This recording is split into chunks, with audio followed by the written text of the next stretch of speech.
বৃষ্টির বেজায় যখন থেমে যায় সব, রিয়াদ তখন ব্যাট হাতে যুদ্ধের প্রস্তুতিতে। লাল সবুজের জার্সিতে একসময় যিনি ছিলেন বাংলাদেশের ব্যাটিং ভরসা, সেই মাহমুদুল্লাহ রিয়াদ এখন নিয়মিত মুখ না হলেও ক্রিকেটকে যেন ছাড়তেই পারেননি।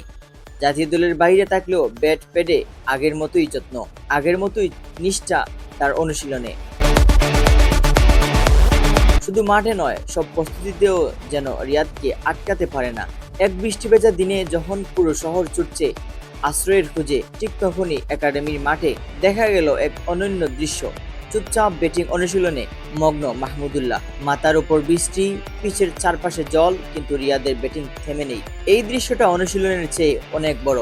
এটা এক ক্রিকেট যোদ্ধার অদম্য ভালোবাসা, যিনি এখনো বিশ্বাস করেন নিজেকে প্রমাণের শেষ হয়নি। জাতীয় দলের ফেরার তীব্র আকাঙ্ক্ষা আর ক্রিকেটের প্রতি নিবেদন মিলিয়ে তৈরি হয়েছে এক নতুন রিয়াদ, যিনি শুধু প্রাক্তন নন, বরং ফিরে আসার লড়াইয়ে দৃঢ়। তার এই মনোভাব তরুণদের জন্য অনুপ্রেরণা। জাতীয় দলের হয়ে বহু স্মরণীয় ইনিংস খেলা এই ক্রিকেটারের হাতে এখনো ব্যাট, মনে এখনো আগুন। হয়তো সময় আবার সুযোগ করে দেবে তাকে, আবার গর্বের সঙ্গে ফিরবেন লাল সবুজে।